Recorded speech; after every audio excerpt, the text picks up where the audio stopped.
Et je sais pas si vous avez remarqué, mais dans Moana ou Vaiana en français, les petites noix de coco pirates méchantes là, ça s'appelle des cacamora. Eh bien, si vous prenez la moutarde Amora et que devant vous mettez... Eh bien, bonjour à toutes et à tous, ici c'est Ketal, on est là pour une nouvelle vidéo sur Lorcana. Aujourd'hui, on continue la découverte et l'analyse des spoils pour la mer Azurite, le nouveau set qui, je le rappelle, sortira le 15 novembre, si je me trompe pas. Je suis pas tout à fait sûr de la date maintenant que je dis cette date, mais c'est dans les environs, en tout cas le vendredi. Et donc, on va pouvoir révéler 30 nouvelles cartes, et dites-vous qu'à la fin de cette vidéo, je suis quasiment à jour, il me restera juste à moins d'une dizaine de cartes. Ça change des vidéos précédentes où quand je les faisais, j'avais encore 60 cartes à gérer. Bon, après la semaine va arriver, on aura pas mal de choses qui vont arriver, donc on va y aller tranquille. J'ai des mardi méta à vous mettre sur YouTube, donc il y a des vidéos qui vont arriver toute la semaine de toute façon. Mais la prochaine vidéo d'analyse de spoil arrivera sûrement au cours de la semaine prochaine. Aux alentours du vendredi ou samedi, j'attendrai un peu de voir quand est-ce que j'aurai de nouveau 30 cartes à vous montrer. Et je vais essayer de garder cette idée de faire des paliers de 30 cartes, ça me permet d'avoir des vidéos pas trop longues à tourner et surtout pas trop longues à monter, ce qui est bien pratique. Donc, on va commencer immédiatement avec Olivia Flaversham. Pour 2 non ancrables, une 1-1, 3 de l'or. On est dans la même vibe que Pinocchio en améthyste. Et tout d'un coup, j'ai un doute, je sais qu'il y a une autre couleur. Simba, oui, en rubis, qui a les mêmes stats exactement. Donc, intéressant en soi.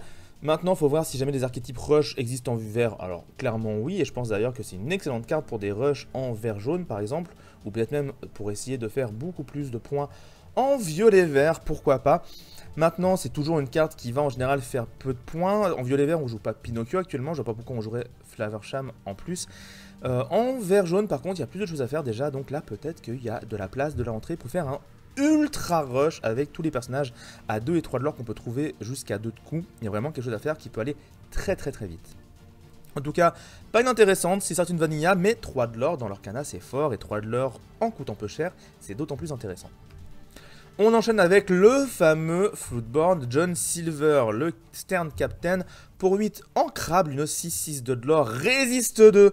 Autant vous dire que lui, quand il va toucher le board, pour le gérer, ça va être une galère, parce que 6 de vie, résiste 2, c'est comme s'il avait 8 de vie. Clairement, Amber Steel déteste déjà cette carte. Et en plus, à côté de ça, 6 d'attaque, avant de le descendre suffisamment pour que des Medusa ou d'autres choses puissent venir la gérer, faut quand même y aller. Au début de votre tour, ce personnage met 1 dégât à tous les personnages redressés adverses.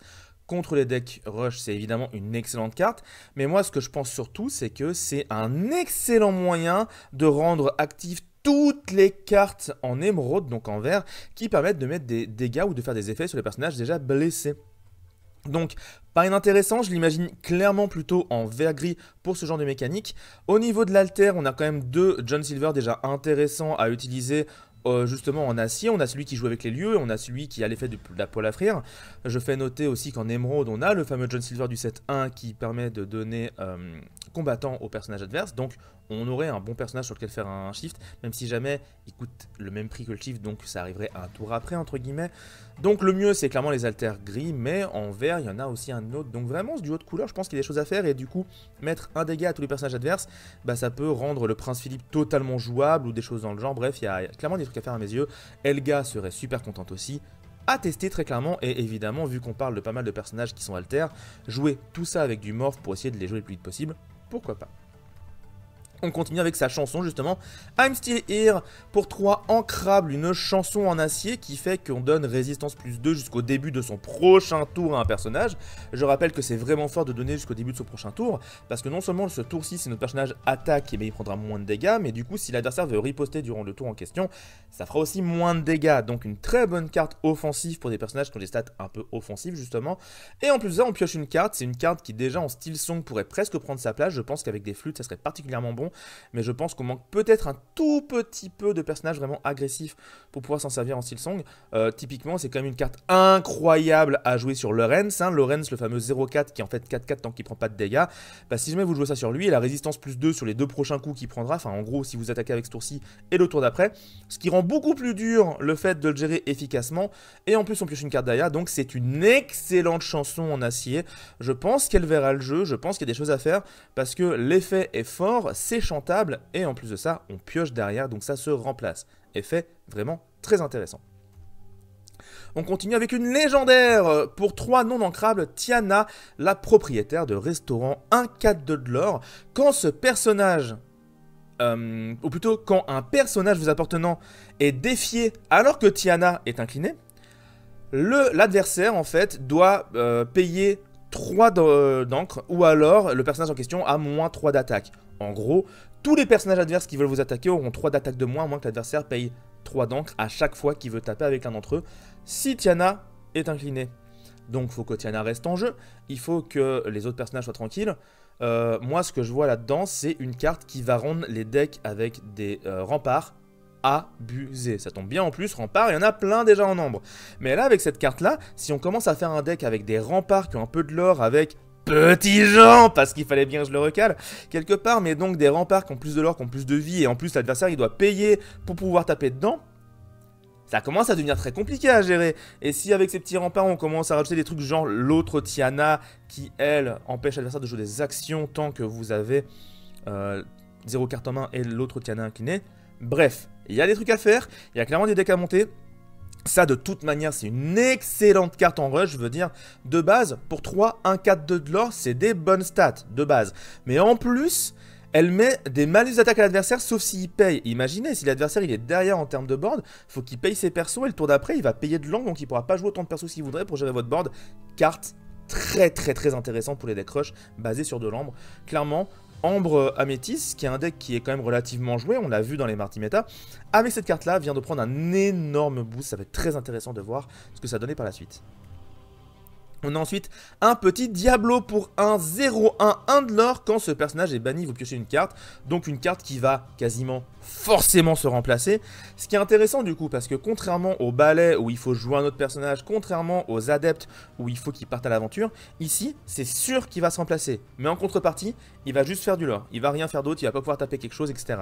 Donc, pas inintéressant, moi ce que je vois là-dedans c'est aussi un deuxième alter pour le Diablo vert. Si vous jouez vert violet et que vous voulez vous mettre à jouer des Diablos, bah clairement vous avez un alter en rab, ce qui est pas inintéressant non plus.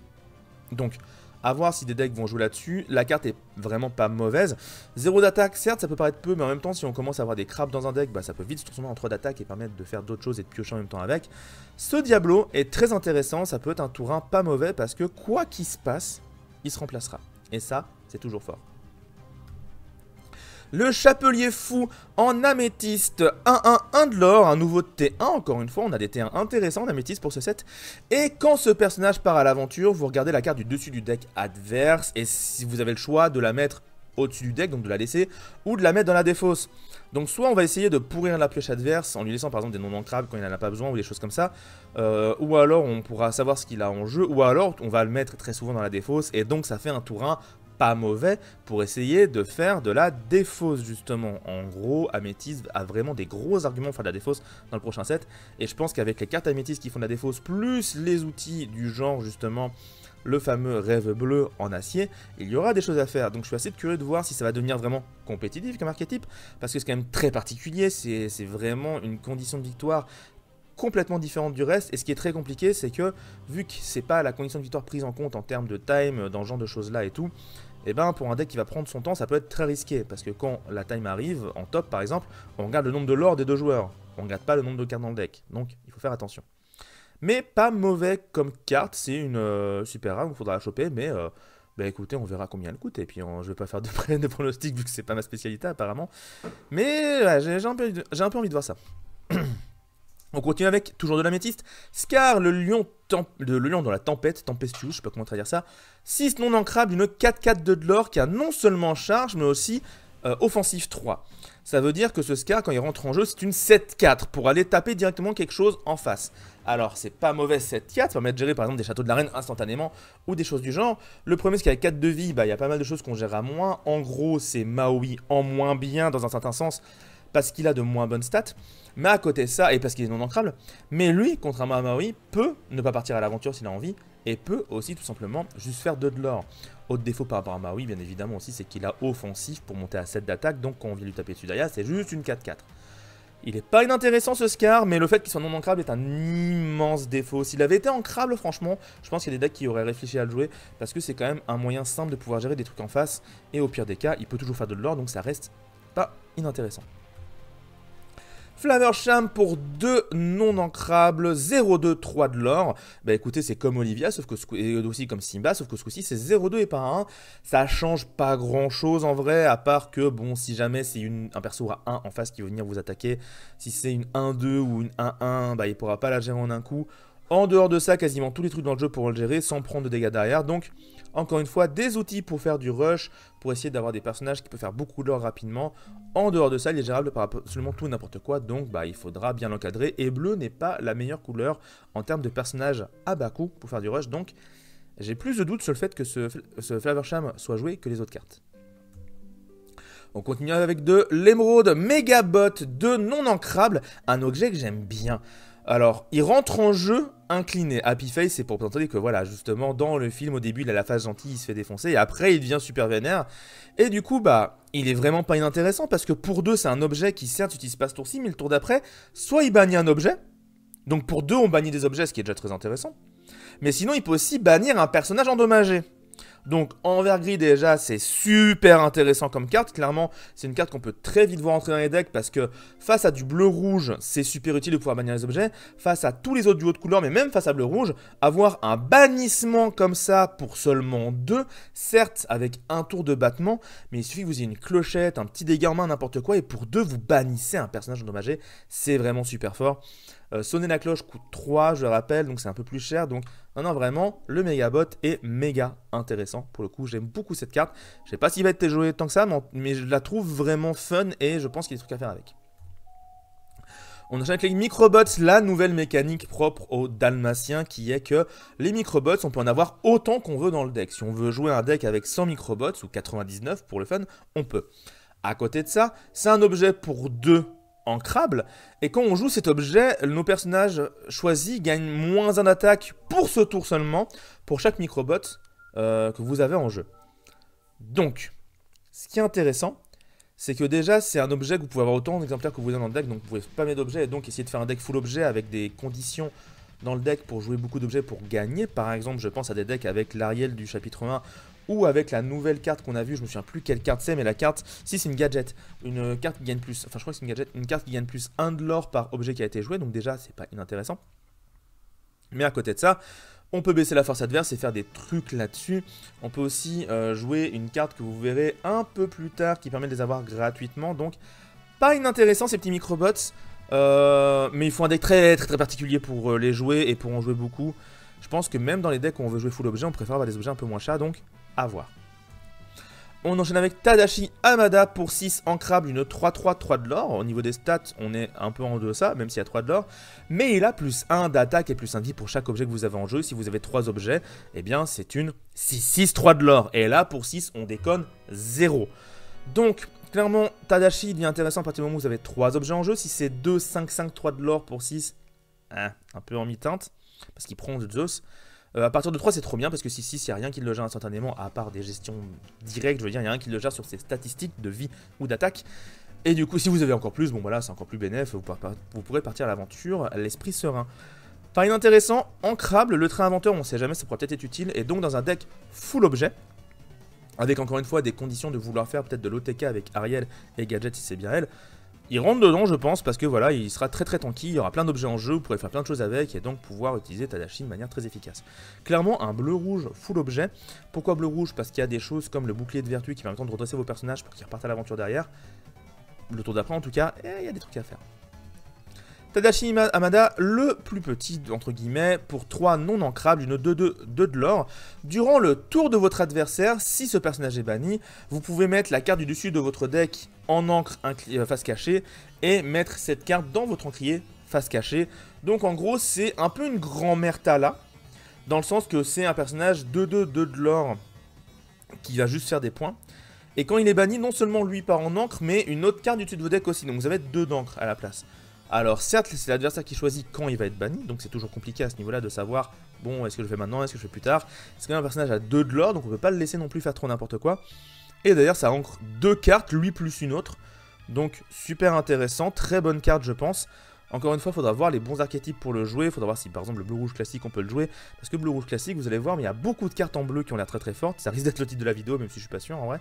Mais clairement, Saphir, ça va être compliqué de trouver tous les archétypes de deck faisables. Et il y aura tellement de versions différentes parce qu'il y a tellement de choses à faire, ça va être assez fou. Yokai, super vilain scientifique pour 9 ancrable Alter 6, très intéressant ça.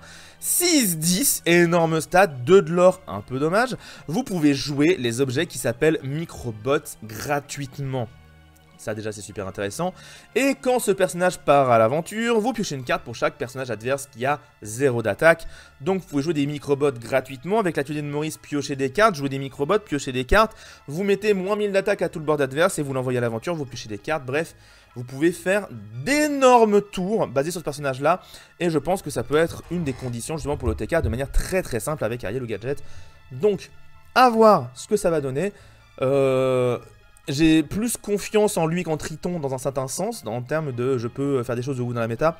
Maintenant ça reste très particulier, ça reste très très cher surtout hein, pour 9, 6, 10 de l'or c'est très très bien, hein, ok c'est super.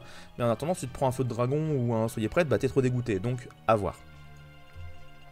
Maman Gourou pour 3 non ancrables, 2, 4, 1 de l'or. Chaque fois que ce personnage est envoyé à l'aventure, choisissez un autre de vos personnages qui ne pourra pas être défié jusqu'au début du prochain tour. Donc l'idée, c'est que vous envoyez Maman Gourou à l'aventure, et du coup un autre personnage ne pourra pas être défié, donc c'est encore mieux qu'un Sidissal, hein, s'il ne pourra pas être défié tout court. Donc sur des personnages qui ont 3 de l'or, ça tombe bien, on en a vu récemment quelques-uns arriver, et ben ça peut être très intéressant avec des bons gros rushs au début de partie. Donc Maman Gourou, c'est une sorte de turbo rempart parce que c'est juste canotte, tu ne peux pas défier, point. Et à partir de là, bah il y a des choses à faire avec, ça peut être intéressant dans les decks rush, parce que certes elle-même n'a pas énormément de statistiques et ira pas très très vite en termes de points, mais 2-4, 4 de vie c'est quand même pas inintéressant, imaginez s'il y a Tana à côté pour la gérer, bah c'est super compliqué. Et surtout, en dehors de ça, Maman Gourou, bah voilà, elle protège un autre personnage. Justement, Tiana, ça pourrait être très intéressant d'envoyer Tiana et Maman Gourou à l'aventure le même tour. Comme ça, tu dis que Maman Gourou protège Tiana. Et là c'est une galère. Parce que Maman Gourou 2-4 qui doit être gérée en payant 3 par personnage si tu veux que leurs dégâts se fassent correctement. Bon courage. Vraiment, Ambre, au prochain chapitre, il y a des trucs à faire en termes de rush, hein, c'est assez fou. Myrtle Bones pour une 1-3-1 de l'or. On avait déjà Flynn. Bon, bah Myrtle, elle a pas d'alter, donc je pense juste qu'elle sera pas jouée. Ça, c'est clairement une carte qui a été faite pour le CD ou pour le draft, donc je vais pas épiloguer là-dessus. Piggy pour 3 ancrables, 3-4-1 de l'or, un petit alien, bien évidemment. Et ce qui est marrant, c'est que bon, c'est une madame de garde-robe, mais il a une capacité qu'il est obligé de faire. En plus, c'est pas un you can, c'est pas vous pouvez choisir. C'est que quand vous jouez ce personnage, vous devez mettre un de vos personnages en encre, incliné, face cachée, tout ça. Donc c'est obligatoire, vous transformez un de vos personnages en encre quand vous le jouez. Donc, là, tel quel, bon, j'ai pas grande confiance sur ce personnage-là, sur sa capacité à pouvoir mettre de l'encre, à pouvoir faire des trucs intéressants. Après, en dehors de ça, bon, je sais pas. Là, franchement, je vois pas d'univers dans lequel tu as envie de le jouer et de flinguer un de tes personnages pour transformer en encre. Donc, là, je vois pas pourquoi. Je vois pas. À la limite, si jamais il avait eu de meilleurs stats, pardon, du genre pour 3, il était 4-4-1 de l'or ou 3-4-2 de l'or, avoir un malus comme ça, je comprends, mais je sais pas. La lance des soldats de cartes pour 1 ancrable, vos personnages endommagés ont plus 1 d'attaque. Vous voyez, il y a vraiment une dualité dans ce set entre les trucs qui endommagent les personnages facilement et les trucs qui leur donnent des bonus, c'est assez intéressant. Carte Ruby, bien évidemment, c'est Ruby qui a des bonus les personnages endommagés, donc plus 1 attaque à vos personnages endommagés. Bon, ça peut se cumuler, c'est pas inintéressant. Il y a des personnages qui rentrent en jeu en étant déjà endommagés, ça peut faire des gros dégâts derrière. Mais la plupart du temps, on préfère pas trop endommager ces personnages, ou alors on préfère les soigner pour faire d'autres choses, donc je sais pas si ça serait tant que ça. C'est un objet pas cher, on peut lui garder ça, c'est un objet pas cher. Ah, ça c'est très intéressant, le Transport Pod pour 1 ancrable. Au début de votre tour, quand cet objet est en jeu donc, vous pouvez bouger un personnage qui vous appartient sur un lieu gratuitement. Pourquoi c'est très intéressant? C'est par rapport à son timing. Vu que c'est un effet de début de tour, il se trigger en même temps que le château de la reine. Et du coup, ça veut dire que quand vous mettez les différents triggers dans le sac, vous mettez le château de la reine et cet objet-là. A savoir que le château de la reine, vous allez le trigger même s'il y a 0 personnage dessus. Le lore est gagné avant cette phase-là, mais juste après avoir gagné le lore des lieux, on a les effets de début de tour, et là le château de la reine va se mettre dans le sac qu'il y ait 1, 2, 10 ou 0 personnage dessus. Ce que je vous dis c'est sûr, hein. Attention, c'est sûr et certain, je vis avec des arbitres, et surtout ça a été validé par les devs du jeu. Donc, ça veut dire que si vous avez un château de la reine, et que vous avez ce Transport Pod et que vous avez un personnage qui n'est pas sur le château de la reine, au début du tour, les 2 effets vont dans le sac et vous les résolvez dans le sens que vous voulez. Donc vous pouvez faire d'abord le pod de transport, le Transport Pod, puis le château de la reine qui du coup aura un personnage dessus et vous fera piocher une carte. Très intéressant. Autre idée rigolote, si vous avez 2 châteaux de la reine avec un qui a déjà un personnage et le transport pod, vous les 3 effets iront dans le sac, donc vous pouvez faire d'abord le château qui a déjà un personnage dessus, puis bouger votre personnage sur le 2e château, et à partir de là, faire le 2e château avec un personnage dessus, et donc piocher 2 cartes. Donc transport pod très intéressant, c'est du déplacement gratuit sur les lieux, et vu que pas mal de lieux ont des effets de début de tour, bah ça rend le truc assez cool. En dehors de ça, pouvoir entrer dans les lieux gratuitement, c'est toujours intéressant. Surtout quand les lieux coûtent un peu cher à entrer dedans. Et en vert, il y en a quelques-uns quand même qui sont chers pour entrer dedans. Donc, pas mal du tout. Objet pour 1, donc on perd peu de tempo. Et donc, au début de son tour, à chaque fois, on pourra mettre des personnages dans les lieux. Pourquoi pas. Seeking the Half Crown avec, j'annonce, le prochain méchant de l'Orcana. Je suis persuadé que ça sera Jafar. Et j'ai trop envie de voir une boîte qui s'appelle peut-être pas le retour de Jafar parce que c'est le nom du film littéralement, mais je veux une boîte où sur la boîte on voit Jafar en génie rouge. En gros, je veux voir ça, par pitié Disney faites ça parce que c'est trop ce qu'il faudrait faire pour une boîte avec Jafar en grand méchant. En attendant, pour 5 non ancrables, on a une carte qui... Enfin, on a une carte dont le coût est réduit pour chaque sorcereur, donc chaque mage que vous avez en jeu, et qui permet de piocher 2 cartes. Alors, évidemment, on va tout de suite la comparer à Mes Amis d'au-delà, c'est le concurrent direct. Mes Amis d'au-delà, ça coûte seulement 3 pour piocher 2, c'est ancrable et c'est chantable. Donc il faudrait beaucoup pour que cette carte soit rentabilisée. Il faudrait qu'elle coûte seulement 2 pour que ce soit mieux que Mes Amis d'au-delà. Avantage par rapport à Mes Amis d'au-delà, ce n'est pas une chanson, c'est un léger avantage par rapport à Ursula A2. Mais dans la plupart des cas, c'est quand même plutôt un inconvénient de devoir forcément la jouer. Et du coup, si vous n'êtes pas régulièrement en train d'avoir 3 mages en jeu tout le temps, ça vaudra pas le coup de la jouer. Il faudra mieux jouer Mes Amis d'au-delà. Parce que jouer les deux, bon, c'est pas si ouf. Celle-là, on pourra peut-être la jouer en x1, au pire un petit x1 à côté. Pourquoi pas avoir, mais telle quelle, j'ai du mal à l'imaginer être jouée. Il faut vraiment des grosses conditions pour qu'elle soit si bonne que ça. Il faut avoir du board, en fait, pour qu'elle soit bonne. Et le problème de l'Orcana, c'est que ce n'est pas un jeu où on construit un board établi. Donc, des cartes qui ont besoin d'un board pour être efficaces, ça ne fonctionne généralement pas. Et à partir de là, on préfère voir la suite. La numéro 20, bon, bah un pat 5-2, 1 de l'or pour 3. Alors, c'est pas inintéressant comme stat. 5 de force, ça permet d'avoir des effets un peu sympatoches du genre le Maximus, hein, qui a des bonus et des personnages à 5 de force en jeu, des trucs comme ça. Bref, des légères petites choses qui peuvent ne pas être intéressantes dans des decks qui veulent avoir des personnages avec beaucoup de patates. Je rappelle qu'il y a aussi la carte Embuscade en acier qu'on a vu récemment qui met des dégâts en fonction de la tac des personnages qui s'inclinent. Donc là, clairement, pour 3, on met 5 dégâts, donc c'est super. À côté de ça, seulement 2 de vie sera géré par la première gestion acier de dégâts directs, donc ça c'est compliqué. Il sera géré même par des clochettes. Bon, à moins d'un deck très particulier, avec une mécanique très particulière, et vraiment où ça marche bien tout le temps, je le vois pas trop être joué. Winnie l'ourson pour 2 non ancrables, une 2-2, 1 de l'or, soutien, donc déjà c'est pas inintéressant comme statistique, mais en plus que ça, il a un effet un peu à la prof, à chaque fois que ce personnage est envoyé d'aventure, le prochain personnage pirate seulement que vous jouez ce tour-ci coûtera 1 de moins, donc on a clairement de quoi faire des decks pirates en ambre acier en l'occurrence, parce qu'il y a beaucoup de pirates en acier, et en ambre on commence à avoir beaucoup de personnages pirates et beaucoup de personnages qui jouent là-dessus, ou de lieux qui jouent là-dessus. Donc je pense que c'est un archétype qui se veut potentiellement soit fun, soit un minimum viable. On verra dans quelle catégorie là après quelques tests. Mais donc, petit personnage, voilà, petit soutien. Quand il part à l'aventure, non seulement il va donner 2 de force à quelqu'un, mais en plus il va aider à réduire les autres. Bon, bah clairement pour les decks pirates, c'est super fort. Donc pourquoi pas, à voir ce qu'on peut faire avec ça. Et le fameux Maui. Le fameux Maui, hein. Alors lui, les joueurs rubis sont contents, là, les rubis améthystes qui pleuraient parce qu'ils avaient rien pour leur deck. Alors là, on a une excellente carte, hein. Pour 6, et on a une excellente carte aussi pour le lieu dont j'ai parlé, même que j'ai révélé dans mon dernière analyse. Clairement, les decks rouge-vert objets, Robin des Bois, Maui, des kills et tout, il y a un truc à faire, c'est sûr et certain. Maui pour 6, ancrable, une 7-5, 1 de l'or, insaisissable. Déjà, c'est pas inintéressant parce qu'il va être dur à gérer et lui-même va pouvoir gérer un paquet de choses. En plus de ça, quand ce personnage arrive à en défier un autre, vous pouvez récupérer une carte d'action de votre défaut dans votre main. C'est méga fort de récupérer des actions dans votre main. Vous pouvez récupérer Mes Amis d'au-delà, vous pouvez récupérer des, pourquoi pas, Dragonfire qui pourraient venir à la méta. On peut récupérer un paquet de choses qui deviennent super intéressants. Et en plus, quand vous jouez une action, vous gagnez un de l'or. Oh, bah, c'est mignon parce que si vous avez le lieu en jeu qu'on a vu la dernière fois, et ben, aux deuxième action, vous gagnez 3 de l'or. Donc, déjà, vous jouez 2 actions dans le même tour avec Maui et le lieu, vous gagnez 5 de l'or. Oh, si vous avez des aérosurf, vous piochez des cartes en plus. Bref, rouge, vert, full action, ça va être un truc. Ça va être un truc de ouf. Et il coûte 6, donc il peut chanter The Pirate's Life pour voler de l'or à l'adversaire. Bref, vraiment, il y a des trucs à faire de fou avec ce Maui. Rouge-violet, rouge-vert, il y a des choses. C'est sûr qu'il y a des choses. Même rouge-gris pirate, il y a peut-être des trucs à faire avec, hein, clairement. On va attaquer les fameuses noix de coco, wink wink l'introduction. Pour un Kakamora 0-2 1 de l'or, c'est exactement ce que je voulais, mais pas tout à fait. J'ai toujours dit que je voulais un personnage à 1 en acier qui mette 1 dégât en entrant en jeu.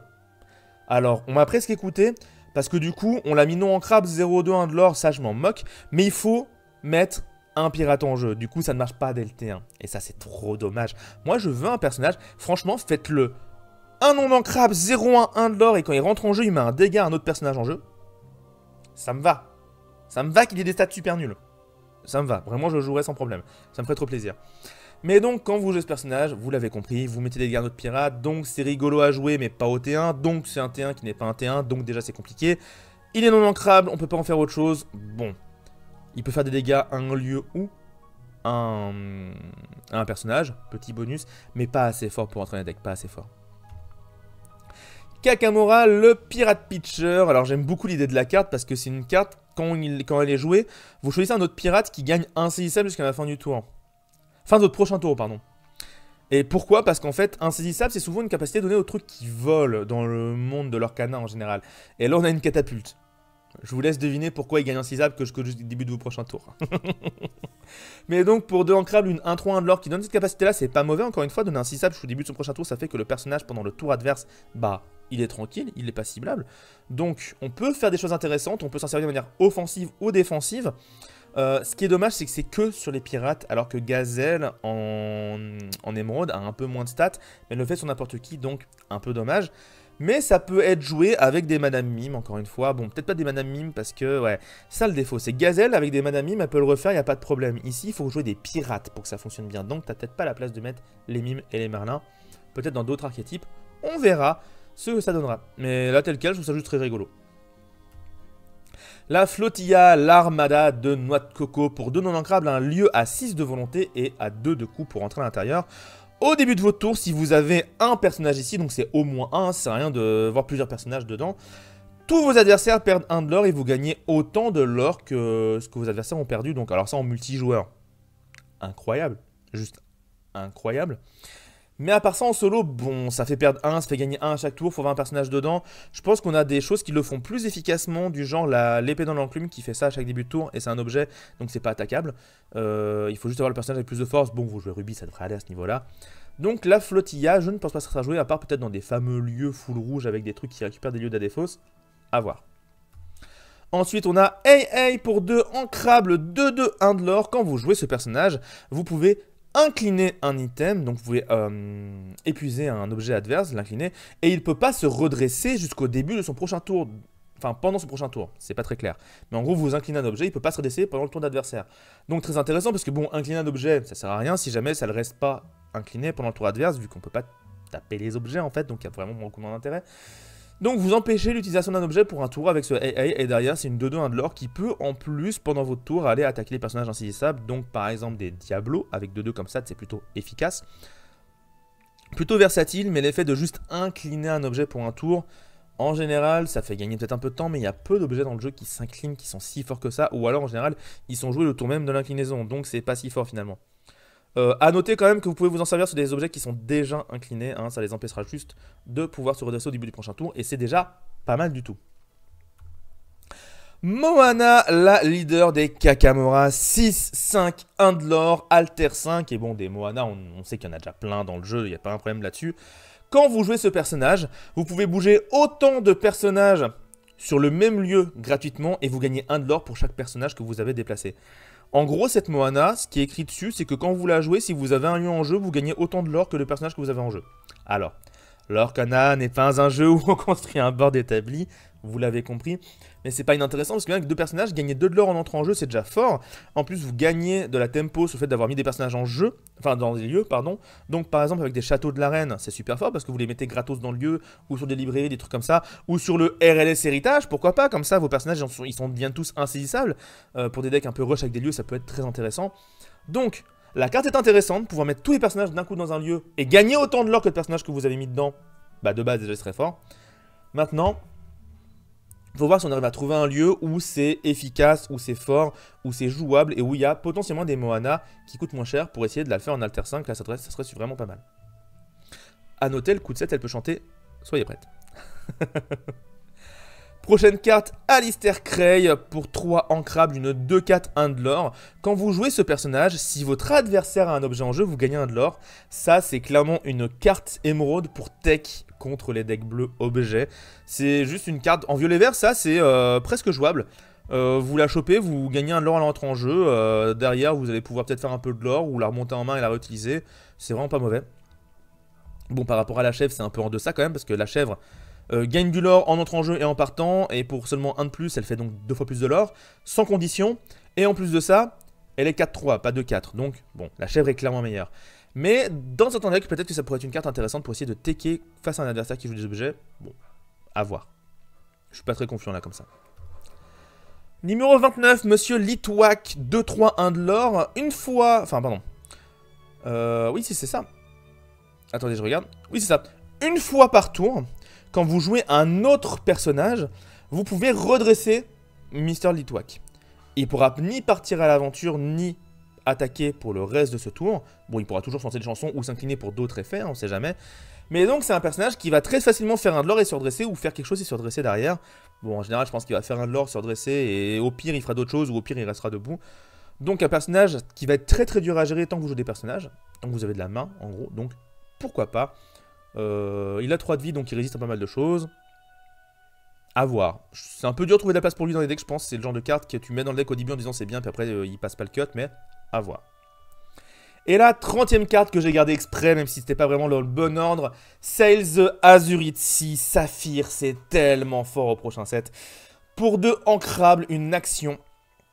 Pas une chanson, mais une action. Ce tour-ci, vous pouvez jouer une carte additionnelle de votre main dans votre encrier et vous piochez une carte.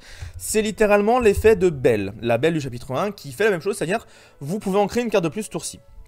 Attention, cette carte doit être ancrable, c'est pas un truc qui vous dit mettez une carte dans votre encrier. Non, non, non, vous pouvez ancrer une carte de plus. C'est pas vous mettez une carte dans votre encrier, sans la regarder, sans etc. Donc attention à ça, à ne pas se tromper.